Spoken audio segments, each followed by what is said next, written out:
program MBG bagi balita dan ibu hamil yang disalurkan melalui posyandu ini harus mendapatkan pengawasan karena menyangkut kesehatan balita dan ibu hamil.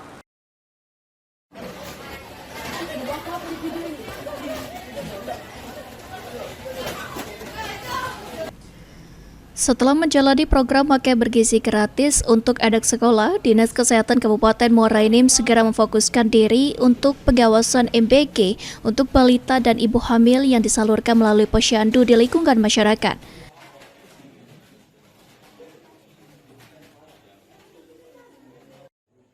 Dalam pelaksanaan MBG untuk balita dan ibu hamil, Dinas Kesehatan memiliki peran sebagai pengawas kualitas kesehatan menu yang akan diterima oleh bayi di bawah 5 tahun dan ibu hamil.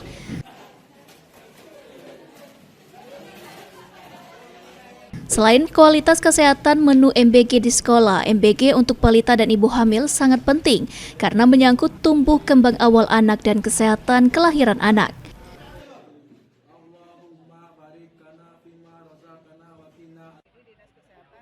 Kepala Dinas Kesehatan Muara Enim, Eni Zatila menerangkan jika pihaknya sedang mempersiapkan diri dan menunggu data SPPG sebagai dapur menu makan bergizi gratis untuk balita dan ibu hamil agar mempermudah pengawasan terkait kualitas menu bagi penerima MBG. Jadi Dinas Kesehatan itu berperan di sebuah sumber data, pertama untuk data balita sama ibu hamil. Kalau untuk sekolah kan itu di Dinas Pendidikan. Itu yang pertama. Kemudian yang kedua adalah di fungsi pengawasan.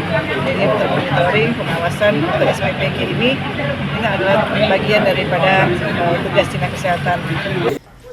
Menu MBG harus benar-benar diawasi agar kualitas kesehatan saat pengelolaan bahan makanan untuk membuat menu MBG terjamin dan tidak berpengaruh pada tumbuh kembang anak di awal pertumbuhan dan juga kesehatan janin dalam kandungan, bisa mendapatkan kesehatan maksimal dari mengkonsumsinya menu makan bergizi gratis. Mardian Syapal TV.